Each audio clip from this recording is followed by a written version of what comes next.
سلام. توی این ویدیو میخوام پشت صحنه درست کردن یه تیشرت طرحدار رو از جایی که طرح میزنیم، سفارش میدیم، چاپش میرسه دستمون و اینکه با پرس حرارتی روی لباس میزنیمش رو با هم ببینیم. اول از همه بریم سراغ طرح‌ها. یه جلوتر تا به طرح‌ها نشون بدم. خب توی این سری فایلی که زدم یه سری طرح جدیدی که نداشتم بهش اضافه کردم و طرح‌هایی که سفارش داشتم بهش اضافه کردم. اینجا طرحی که سفارش داشتم یکیشون اینه، حالا اینوری گذاشتمش چون جا نمیشد. این حالا داستان ارزش چیه؟ وقتی میخوایم سفارش بدیم عرض این فایلمون باید 58 سانت باشه، واسه همین باید جا بدین همه طرح‌ها تا جایی که ممکنه استفاده کنین این فضا. یکی دیگه این سفارش‌ها این بود که این خیلی باحال میشه رو تیشرت‌های مشکی. اینایی که حالا اینجا زدم اینا رو تموم کرده بودم گذاشتمشون و آخریش هم این گیتاره بود. امروز میخوام این ستایی که گفتم رو بزنم. سفارش که دادم هم چیزی رسید دستم. خودم بازش کنیم ببینیم چه شکلیه. قیچی که خریدم بود.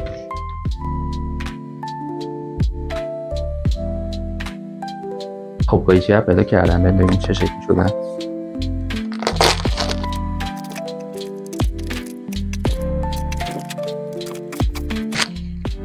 قسمت شیرین کار، یعنی چیزی که طراحیش میکنی. حالا باز طراحیش با خودم نبوده، من اینا رو آماده چاپ کردم، ولی این که میرسه دستت خیلی قشنگه. نگاش کنیم چه شکلی. این اصلا رنگ و لابو ببین خیلی خوبه، خیلی رنگاش شدن خدا. خب حالا بیاید نزدیکتر اینا رو من یه برش بزنم که بزنیمشون لباس که جداش کنم.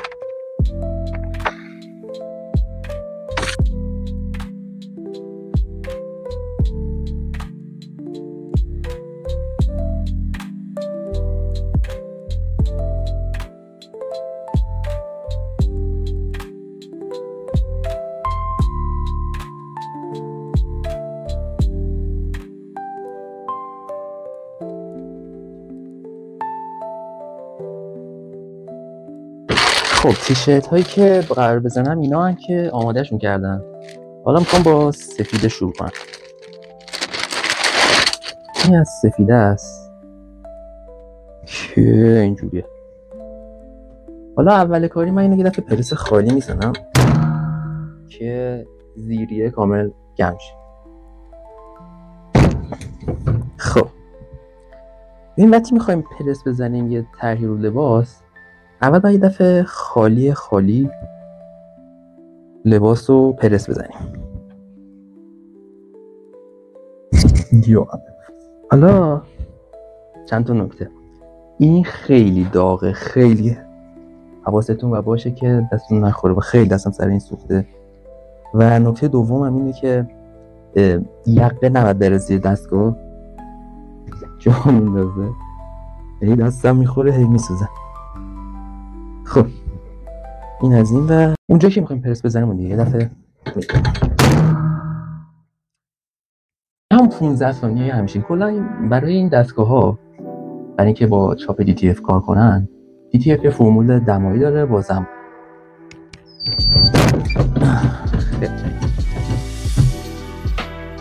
این فرمولش معمولا اینه که دما 170 باشه و 15 ثانیه دستگاه کار. بعضی وقت‌ها این عدد ممکنه بالا پایین بشه، بستگی داره که اون کسی که ازش سفارش چاپ میدین چه چیزی میده بهت. بعضیا عوض میکنن دستگاهشو. خب این قشنگ یه اتو مشتی خورد، تمام چی شروع کش رفت. حالا من جای طرح رو مشخص میکنم. روی این سفیده قراره که این طرح رو بزنم. خب ببین من الان تیشرت رو پهن کردم دوباره اینجا. قبلش یه دفعه پرزاشو بگیرم. این پرز گرفتن داستانش اینه که ممکنه یه پرز این زیر بره ولی طرح تو رو لباس که میره یه پرز هم زیرش میمونه. یه دونه این خطکش ها برای اینکه جای طرح رو پیدا کنیم لباس. این اصولا اگر بخواید چشمی بریم و این فرض کنیم که صاف گذاشتیمش، شما 4 انگوش اینجا میذاری، اینجا میشه محلی که طرحتون شروع میشه. حالا اگه طرحتون خیلی ارتفاعش بیشتره، مثلا نکات ریز میز داره و نمیدونم خطای اضافی داره، یه خورده میره بالاتر. حالا محلش مشخص کردم، این طرحی که میخوام روی این بزنم و میارم. طرحمون برای اینکه وسطش رو پیدا بکنیم یه دونه اینجوری میکنیمش و اینجاشو یه علامت ریز میزنیم. حواس ما باشه خود طرح واسه نبینه. این الان تنظیم میکنم. یک گذاشت اینجاشو تنظیم کردیم، یه دونه از اینایی که چسب چیزش میاد، چسب حرارتی میذاریم که تکون نخوره. چیزام خریدم مخصوص این که بذاره اینو تکون نخوره دیگه. این چسب این ورش یه چهارگوشه چسب میزنم.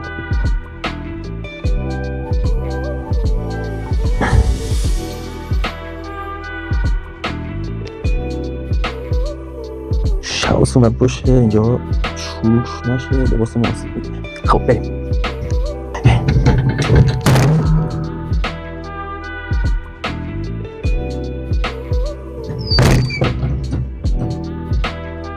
جون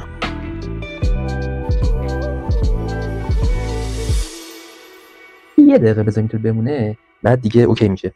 خنک بشه یه خورده، یه دقیقه بسشه. خب این الان خنک شد. بریم که درش بیاریم چطور شد. او جانم زینا دوربین میافته. آره خیلی خوب افتاد، خیلی تمیزه پسر. بیا نمای نزدیکش بهت نشون بدم. ببین اصلا جنسش خیلی مشتیه. خدای دمشون گرم. الان یه مرحله‌ای که میمونه، کلا وقتی که میخوایم این کامل بره تو بافت لباس، ما اینو 2 بار پرس میزنیم. برای بعضی چاپ‌ها، یعنی بعضی جاها که تولید کننده این DTF هستن، میگن که این کار رو نکنید. این خیلی بستگی داره به اون جنس موادی که استفاده میکنن. و حالا چطوری انجامش میدیم؟ یه دونه ورق نسوزه برمیداریم.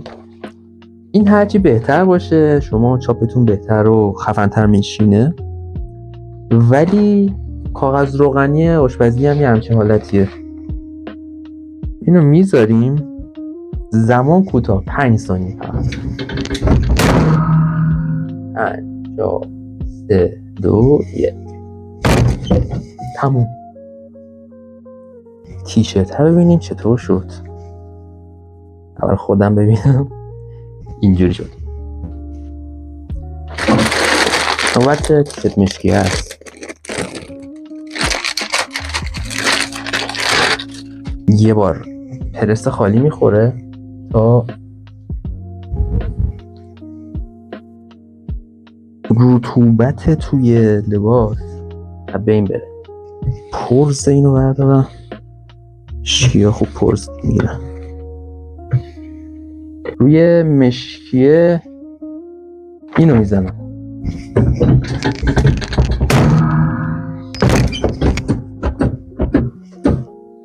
این خطکشم حتما، این خطکشه رو حتما داشته باشین اگه میخواین چاپ بزنین. اگه لیزر نیست و پیشرفته و خفن نیست دستگاهتون، چون محل دقیق چاپ رو اصلا چشمی درست نمیشه فهمید و همیشه از طریق یقه میتونی بفهمید کجاست. چون بعضی وقتا تیشرت ها عرضشون کاملا متقارن نیستش و اینکه لباس کجا میشینه از طریق یقش معلوم میشه.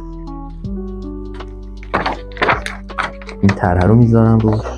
اینا تنظیم، اینم بیاریم بالاتر.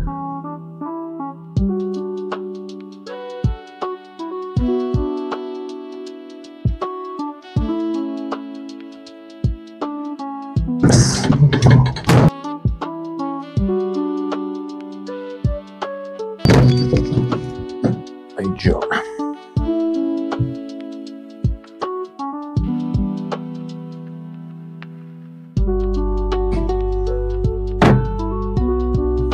میذاریم خنک شه. خب ترش فکر کنم یه خنک شد. به نام و یاد خداوند مهربان. احسنت احسنت احسنت.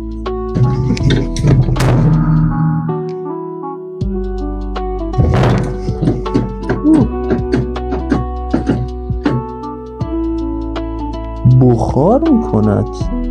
این تیشرت ببینیم چطور شد. خدا شکر که وسط شد. تیشرت باکسیه این سبز.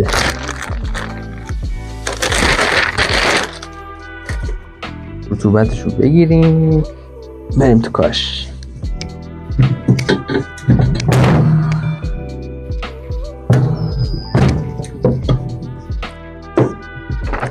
خود ترمونه وسطش رو در میاریم. این نگاه کن من وسطش رو در آوردم. کجاست تو؟ نگاه کن وسطش رو در آوردم تر هم خراب نشد.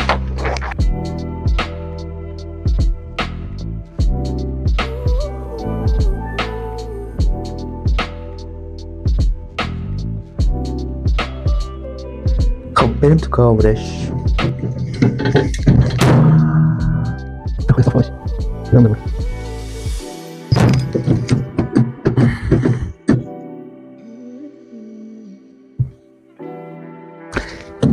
خب این خنک شد. بکنیمش بریم چی میشه. به امید خدا کامل چسبیده باشه.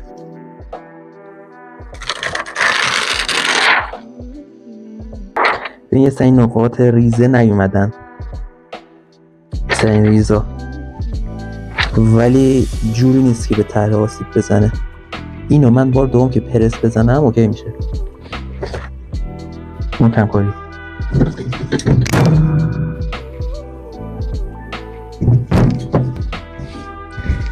خب زمینم خودم کم کاری نکرده باشم نشون میدم. این تیشرت سبزه شد. مشکیه و این هم مشکیه، این هم از سفیده. اگر این ویدیو رو خود حالت ولاگ توی درستش کنم، خیلی ولاگ نه ولی خب یه پروسه از درست کردن اینا دوستشم فیلمشو بگم. حالا اگر سوالی چیزی براتون پیش اومد کلا تو این پروسه یا هرچی بود تو کامنت ها حتما بگین. و اینکه ممنون تا الان همراه من بودین و با هم رفتیم یه 3 تا تیشرت زدیم.